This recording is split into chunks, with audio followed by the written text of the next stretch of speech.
Welcome to the Fit2 Perform Podcast. You just found the #1 health and fitness podcast for performers. Thank you for joining us as we bring you meaningful, helpful, and accurate information. And remind you that fitness doesn't have to be boring. Right now, you're listening to one of our talk episodes during which Bobby and I talk about stuff.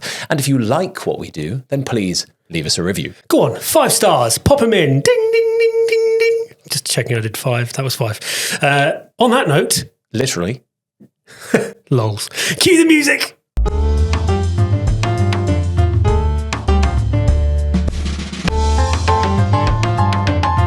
It's Fit2 Talk. Ding, ding, ding, ding. Can't quite hit that pitch. That's quite hard for me there. Yeah, hope you enjoyed that. Bit high. We've got some jokes for you. Hit me. We'll jump straight in. How do you organise a space-themed party? I don't know. You plan it. That's quite good. Why do pancakes always win at cricket? Don't know. They have the best batter. Okay. These are all right. These are actually decent. And one final one. Why did the robot arrive to the party so late? Don't know. He had a hard drive. That's quite good. I'm quite enjoying them. Those were decent. Quite enjoying them. Yeah. How are you today? I'm very well. Have you had a hard drive? Yes. Every drive is a hard drive. Every drive's a hard drive. Well, I'll tell you how I am. No, don't. No, please tell me how you are. Okay, let's move on. How are you? I'm grand. I am grand. I am apparently meeting a friend after today. I love that you didn't realise. I totally forgot. Because strong work. Every moment of my life is organised. Yeah. I have planned spontaneity. Love organised fun. Yeah, literally, sometimes. I wish this was a lie. I have in my like calendar, like, do something spontaneous. No, I quite like that. Because otherwise, I won't. That's a great idea. I think it's helpful. I think it's really helpful. I also have things like, what can you do for Maddie today? Like I pop those things in because we're so busy and my brain is like all consumed with various, like you said in the previous episode, like spinning loads of plates or juggling things that you're like, I need to keep all these things up. That having the moment to go, actually, let me just dedicate a moment of time towards some of the things I really care about doesn't come up otherwise. Yeah. So I'm like, I have to automate it. It's a good idea. I think that's smart. I think that's something I might actually take on. It's honestly so helpful. I'm like, okay, well, it might be something tiny, especially if like it was Sam and she's in the house, for instance, and you're like, and when that pops up, you go, oh, I could probably do something right now. Yeah. Just make her life a tiny bit easier for a second. Cool, job done. Obviously, Maddie's in Germany. That complicates things. It makes things trickier, but still achievable. And yeah, and things like, call a family member. And you're like, because time passes without knowing. You're like, oh, I haven't spoken to a family member for 6 weeks or whatever it is. And you're like, okay, my God, I need to. Some people will be horrified by the fact I just said 6 weeks. But it's factually accurate, so we'll keep it. I'm not horrified. Your mum lives like down the road from I see her every week. Fair. That's fine. I do. And actually, something you said in the previous episode has inspired the topic for today. I'm glad I could be of service. It's actually a sort of wellness, dare I say. People hate that word, don't they? Let's change it from wellness. What's wrong with wellness? Mindset exercise. Mindset. I mean, I love the word mindset. What's wrong with wellness? Nothing is wrong with wellness in theory, but for a long time it's had that like woo-woo type the like connotation. hippy-dippy kind of vibe. Yeah. You're like, oh, you should be in an ice bath for wellness purposes, or you should be in a sound bath for whatever reasons. Hey, that sound bath, I had the best sleep I've ever had. Exactly. No one else did. God, it was mad. No, because I was snoring. But I had a great sleep. I think there's just a little bit of that connotation. I think maybe that was mine. I have changed my opinion of that, but that makes me hyper aware that I think quite a lot of people might also have that. Yeah, I suppose there are some connotations that come with wellness over anything else. So no, I get that. And it's always like, guys, you should be taking yourself really seriously and that kind of thing, which you should. But like in your health, yes. But also I'm like, okay, let's have some practical stuff. Yes.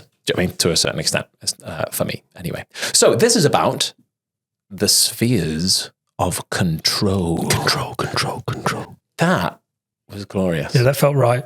If you're listening to this in the gym, fabulous. You'll have to make mental notes.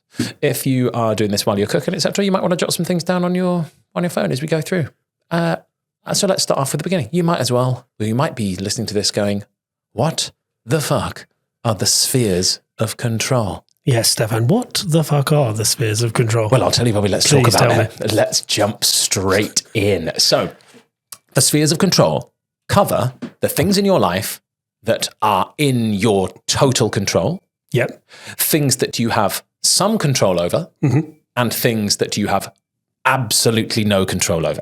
Or you could, some versions of this, call that everything else. Right. Yep. Got it. Now, if you were to consider every single element of your life, everything to do with it, right, it would quickly become, in this exercise, I should say, when we're doing this, it would quickly become insanely overwhelming or probably impossible. So let's focus on elements of either your well-being when you're listening to this or your career, maybe, if you're a performer. You decide what's most useful for you. Usually when we go through an exercise like this, as I talk about it a little more, something will crop up for you. Now, step one is to take a moment to calmly consider the list of things that are contributing to your worries and feelings of overwhelm right now. So pick out something. Can you give us an example one? It doesn't have to be true, but it's up to you how much you share. I can't give you an example one. The need to get a new pram. Fantastic. So it could be worrying, if you're listening to this, could be worrying about something at work, or if you're going to get a job, or what's going to happen next, worrying about a friend or family member's health, maybe feeling tired. I actually wrote a list of these, struggling with nutrition elements of your process, whatever it may be. If so, what it is, like physical elements, anything, mental health, work issues, lack of work, feelings of guilt, anything, could literally be anything. I think that you were right when you said it's overwhelming. Like, even when you were like, can you come up with a thing? I was like, I'm overwhelmed by thinking of all the elements of my life that are overwhelming to the point that I was overwhelmed by the question of all the overwhelming elements. 100%. That's why I was like, that's why I then settled on buying a new pram, which I was like, that's a weird choice. But, but why not? Why not? One element. Right, we just go, okay, just pick one thing. We don't have to deal with the ocean. Let's take a little scoop out, right? And then go from there. So now you could look at, if you wrote a list of these things, right? If maybe 5 or 10 things came up for you, you could look at them. And then what you would do is choose out of that list. For you, we've got one. Do you want to give us another couple? They don't have to be accurate. You could give us some example ones. It's almost more pressure if it's an example. Yeah, let's give us some. So why don't we use buying a new pram? Yep. Then we've also had, we could be worrying about family members' health. Yep. And worrying about not having any performing work. So then we would take that list of things and we would choose the things that you have total control over. Yep. Right? Total control simply means that you can resolve it on your own without needing anyone else's help or input. Yep. And if that is literally anyone else's help or input. So if you're listening to this and going through this exercise, if you were writing it down, you would write total control next to them. Or if you were a visual person, you would put them in the center circle. Me really playing with this microphone today. Having lots of fun with it. You would write it in that first circle of total control. Of those three, is there anything that you would put into total control? No, nothing at all. No. No, because even the buying a pram is not just That's your not down decision. to me, no. So then, if you have partial control, or you can influence the outcome of the worry item, then you would write some control next to it. Yep. Or if you're feeling fancy, partial control. For me, some control. And that means that you can partly resolve the worry item or influence the outcome through actions or behavior. So what out of our three things would go into there? So the pram would definitely go into there, as would the career. I think I have some control over my career. The family illness one would not. Yep. In my world. Worrying about it. Yeah. Worrying about a family member's illness. And you'd have to, on a case-by-case basis, perhaps there is a version of that. Yeah. If you're poisoning them, then maybe it's in total control. Jesus. But do you know what I mean? Correct. Yeah. If I was in an episode of EastEnders, I would have total control. You've been poisoning Alfie. Nice. Right. So from that, obviously the third one is no control. Yeah. That is, if the worry item is completely outside of your control or influence, then that means that there is nothing you can do or say that would directly impact that worry. In that case, it goes into the no control. Now, purposely, if you were to visualize this, you would have total control in the center as a sphere. Then the sphere would expand, and outside you'd have some control, and outside that you'd have everything else or no control section, just to visualize the world in itself. So then we would go on to reviewing your answers, right? So we know where yours are. We've got 2 in the middle of some and 1 over no control. Yeah. So then we have to say, are you absolutely sure that you have 0 control over those things? So the stuff in the 0. So that's the worrying about family members' health. I mean, I have control over the worry to a certain extent. I don't have control over their health unless it's like a situation where maybe I could help them, guide them through changes to their lifestyle. If it was that kind of illness, potentially, or that kind of health concern, potentially. But if it's a health concern that's completely out of my hands, I can control the worry element, but I can't control that. So I suppose, I have some control in that I can control how much I worry. Well, how much time I give to the worry. Like, I'm going to be worried, but it'd be quite easy to dwell in it, or I have control in how I react. Somewhat. Yes. Yeah, not total control, but I have a touch of control. It can be adjusted or modified in some way, yes. And then the flip side of that is like anything you put into total control. Now, let's say that you were a single father without any budgetary constraints, then the pram would have sat into that total control for this purpose. Yeah. And then again, anything in your total control thing you need to take a look at and go, are you absolutely sure that you have total control over this thing? And again, the question for all of these is, how do you know for sure? And then looking at the 2 in the center with some control, for this purpose, they're pretty obvious. Yeah. But again, different examples might mean different things and lead us to different outcomes. So you just need to make sure that they hold up under pretty critical scrutiny as to which category that they're on, really honestly. Then you would look at your overall circle of all the things that are worrying you, which would be super useful for you if you've got loads and loads of stuff going on right now, and even the thought of it is overwhelming. Then you look at the circle and see where everything's allocated. You highlight the items under total control. Anything that just creeps into that circle, start there. Yep. Leave everything else. Yep. You are the boss of these things. And for the next few weeks, if they're big things, or minutes or hours, or whatever it is, focus on making deliberate choices that reflect that reality, that you are the boss of those things. You are in total control of those things. So you can actually actively control what you can control. So if you had all those 3 things happening in your life, you go, right, I'm going to buy the pram. If you were a single dad in that sense and it was in total control. You're like, I'm in that position. Then you have the think about the items under some control. They're in that circle. And your task is to work out what you could do to move them into total control. Yep. So what factors are pushing them into the either into that some control, or even same thing, if they're in no control, we want to be pushing those in, but we'll get to that later. And when and how do you do that? So with the example of the pram being in the middle, what could you do that could give you total control of that decision?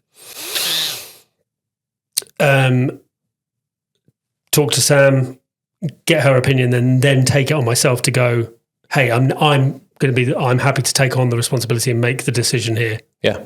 And then go, well, now I am in total control of the decision because we've established the parameters for it. Yeah, I love parameters for the pram. So if it is a 2-person decision or a multi-person decision, you literally specify whose job it is. You go, do you want? I'm happy to take your opinion and for me to make the decision, or would you like that to be the other way around? Yep.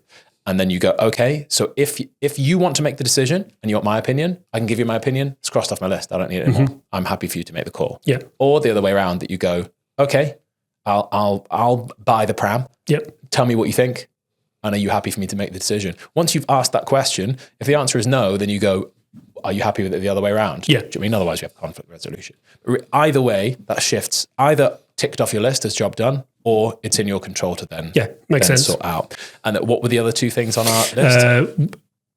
Career and... which is is in our some control list, right? So in which case, with career, you'd want to be splitting this up into slightly other worries. Yeah, I think the only way you could deal with that and to approach it would be to split it up into the different elements of career. Because you could then quite easily go, well, I'm in control if I have singing lessons.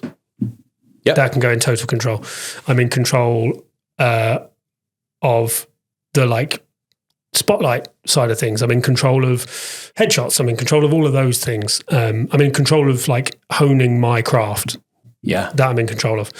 What I'm not in control of at all is whether I get the job. Is the decision-making element of things from a creative team point of view. That I'm in no control over. So you're right, something that we go, oh, I've got some control over this. If I break it down, if I it splits to the if I split it, then you can put them into the two categories, and then you can put your energy into the right places. Bingo. And that's it. People worry about not getting a job. You're like, worry about getting singing lessons and going to dance class and contacting casting directors and sending emails and being in the places that would make you visible or appealing or whatever you think you can do, writing letters to actually achieve that.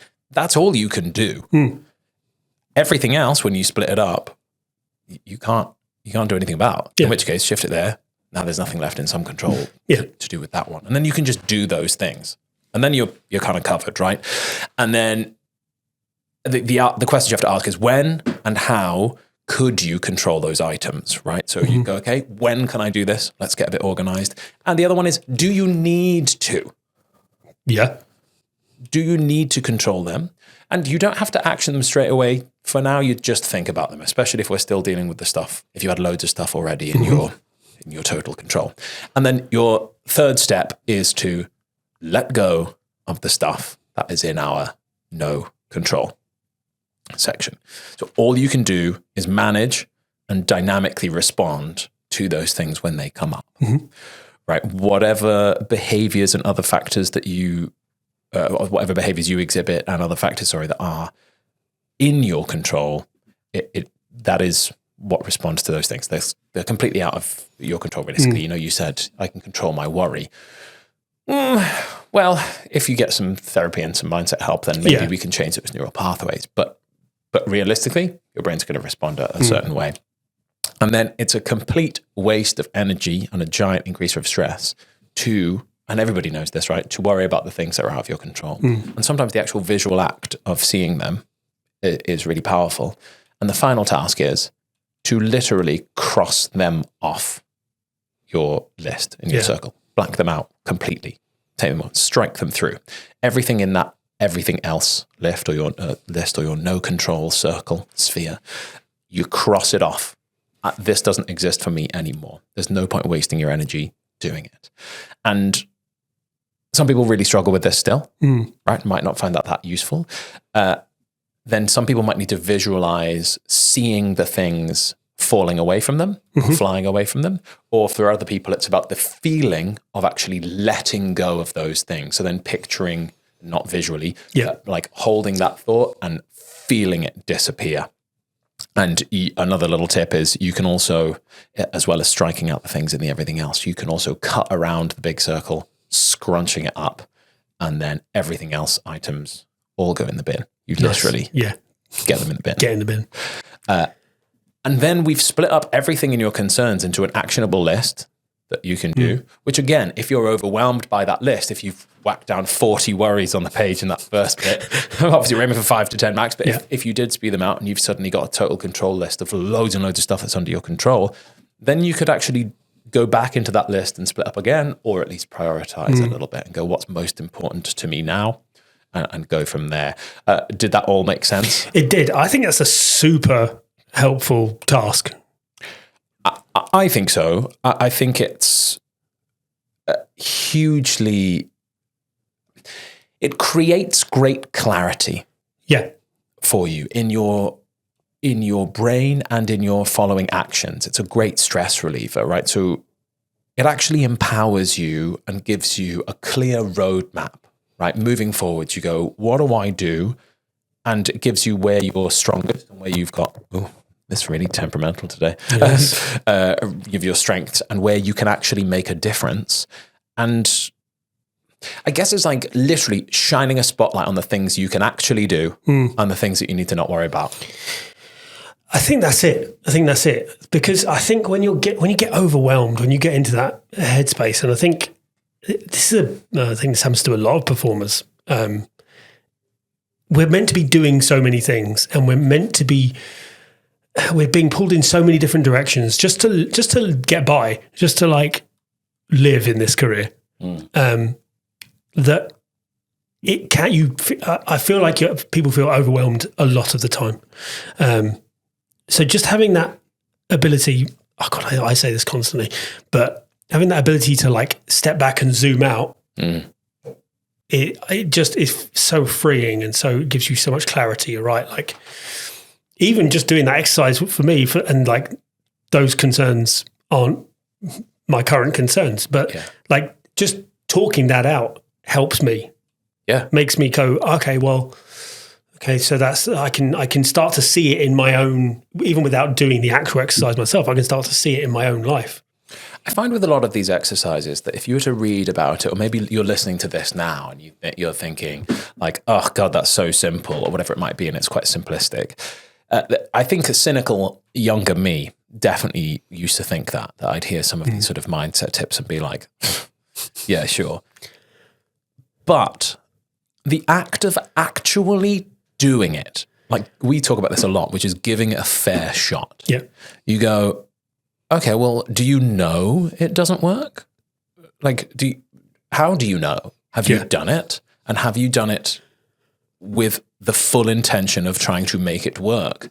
And when you actually do it, it just gives your brain the focus to go, let me act. The worry that's happening is you get in a loop, right? Yeah. You get stuck in those cycles of like, or decision paralysis or whatever it might be, or feeling of overwhelm from not having an avenue.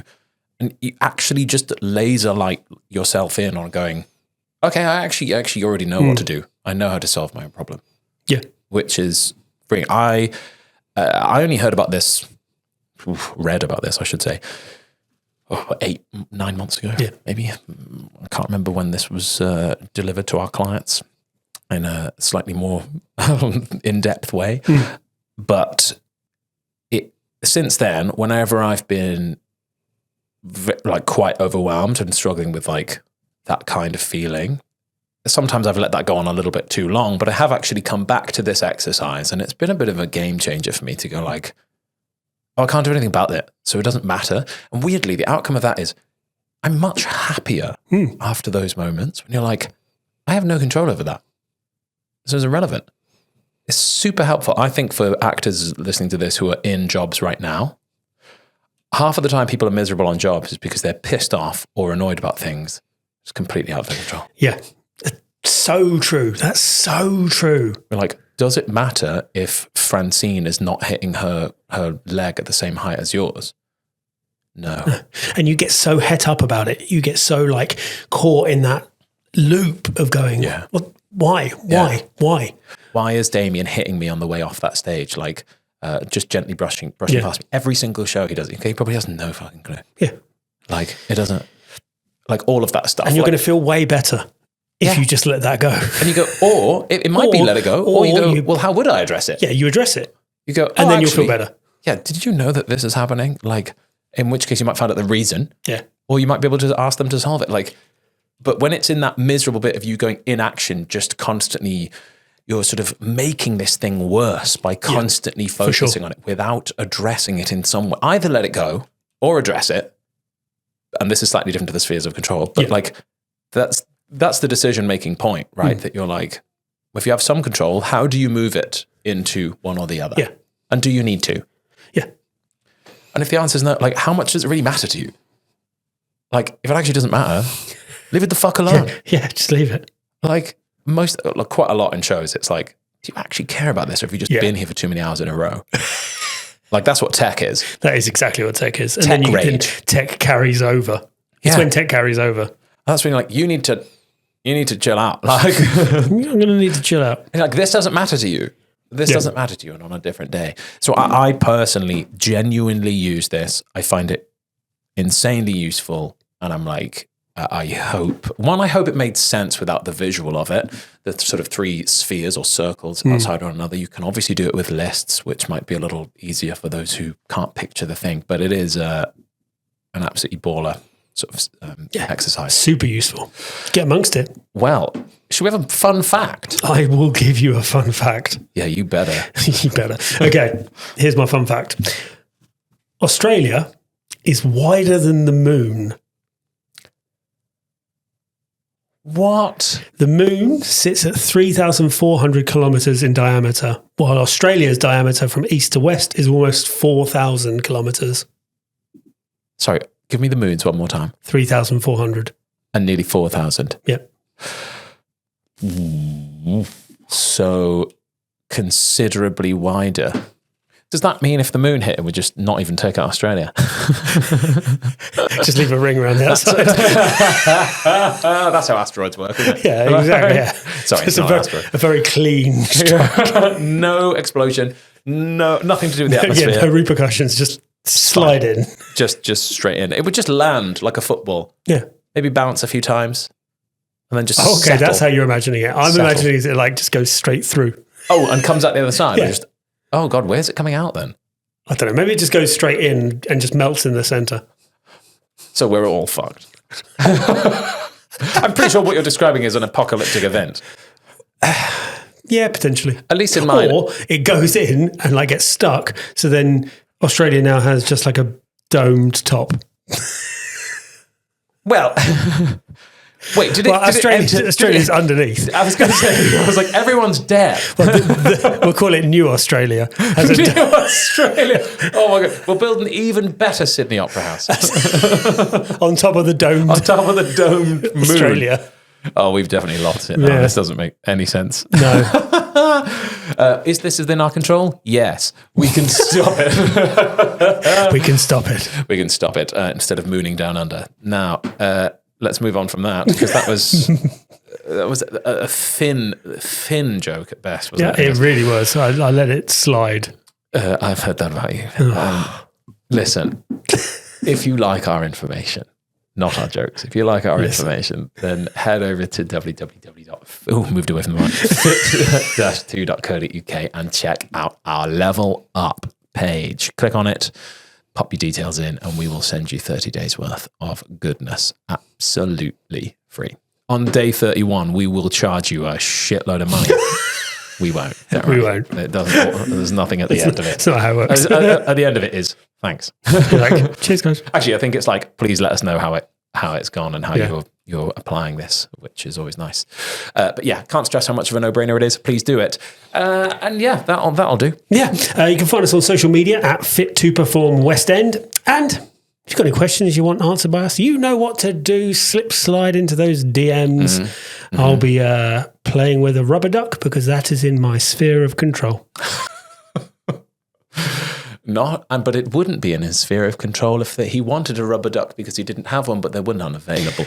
Or it wouldn't be in my sphere of control if it wasn't a rubber duck, if it was just a duck and it could decide it doesn't want to play. You could adopt a duck, but... yeah, but it might not want to play with me. That is factually accurate. Thank you for joining us. And if you like what you've heard, we have been... what are we? The Fit2 Perform podcast and your hosts, me, Steffan. And me, Bobby. And if you didn't like it, we've been Joe Wicks. Peace out.